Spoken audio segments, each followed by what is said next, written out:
Hi. So I'm going to tell you a short story, of the old Oyo-Ile in relations to Bashorun Gaa. So if I say creek, you say crack. Creek, thank you. So let's take it back a bit to the 14th century, where we have the likes of Oroyo as the Alaafin of Oyo. We had Ajaka, who was dethroned by the Oyomesi, and Shango took over before Shango now became a god. Ajaka had to come back, and on and on and on like that. Then let's fast forward to the 17th and the 18th century. So the Oyo Empire actually was so powerful that the kings could do anything they liked. They were powerful kings. And the neighboring towns, the neighboring countries, everybody was afraid of the Oyo-Ile Empire. Because, man, it was crazy. So around that time, the 17th and the 18th century, we had some other kings that were very wicked too. Some of them would kill and bathe with the blood of their victim. We had the likes of Koron, we had the likes of Ayibi, then this guy, Agbolu Aje. Yeah, those guys were crazy.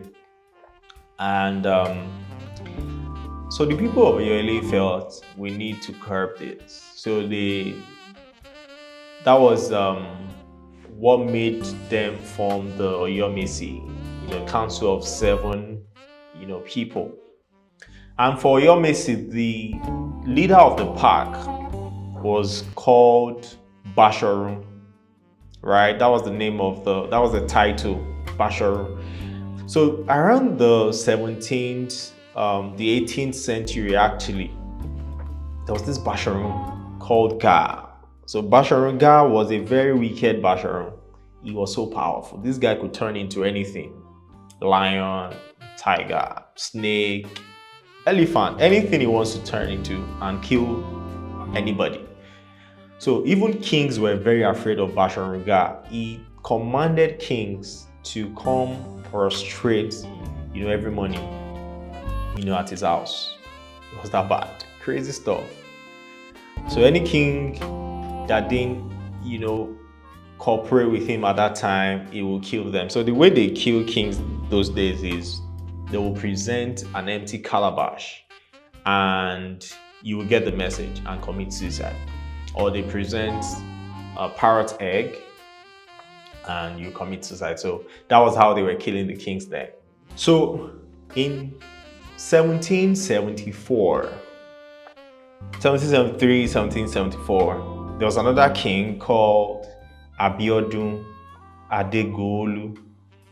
So Abiodun Adegolu had a daughter named Agboyin. Now this guy is very easygoing. He didn't want any problem. So everything Bashorun Gaa wanted, he would do it. Very early in the morning, he disguises and goes to prostrate at Bashorun Gaa's house. So there was a time Bashorun Gaa wanted to renew his power, so he wanted to do some ritual. He brought his personal priest to come over and prepare for the ritual. So the priest told him that we need a lot of things. We need this, we need that, and he mentioned a deer. In Yoruba, you call it Agbonrin, an animal. So the Bashorun Gaa was like, that's the littlest thing, I'm going to get you that, blah, blah, blah. So he told his boys to go into the forest to look for a deer and Agbonrin. And days passed, nothing. They didn't find any. So the priest was becoming impatient. I was like, we need this thing. If not, things will go bad. So the Bashorun Gaa was under pressure. He was desperate. Like, I need to get this. So there was a day he was at the front of his house and the king's daughter, Agboyin, was passing by all king things, and it's like, is that not the king's daughter? He said, yes. True story.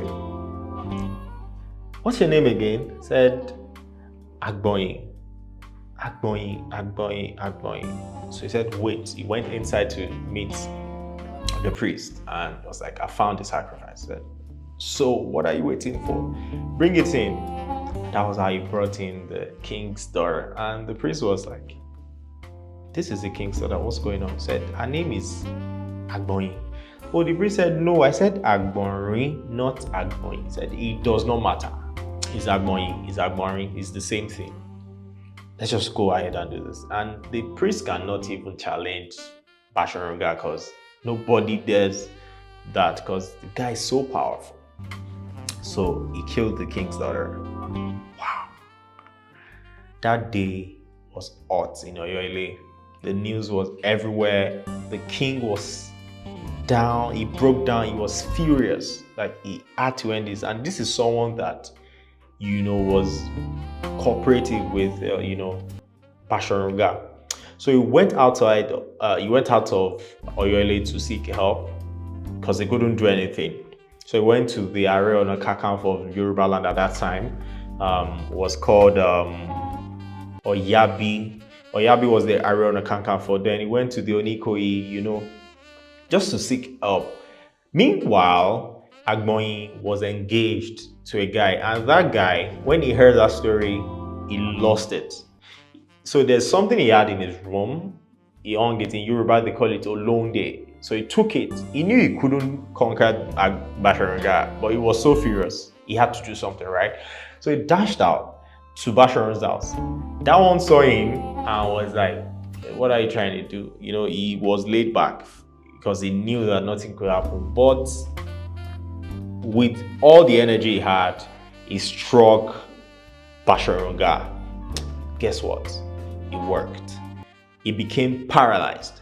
And at that time, the king had gone to seek help. So he was already coming back with those people. Are Ona Kakanfo with his men, Onikoyi, they were coming that today we're going to end this guy. So by the time they got to his house, they saw that he was already incapacitated and they said, okay, we'll not kill you. They took him to the market square. The market was called Akeson in the old Oyo-Ile. So they tied him to something and people gathered.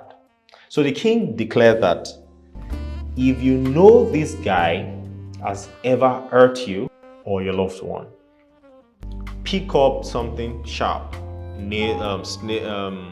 blade, knives, anything, cut a part of his body and throw it. So they made a small fire in the market square, like cut the part of his body and throw it there.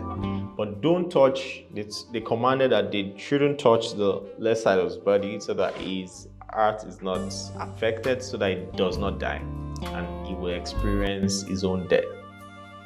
That was crazy. Well, maybe he deserved it. So they also said they shouldn't touch his head, so that he doesn't die.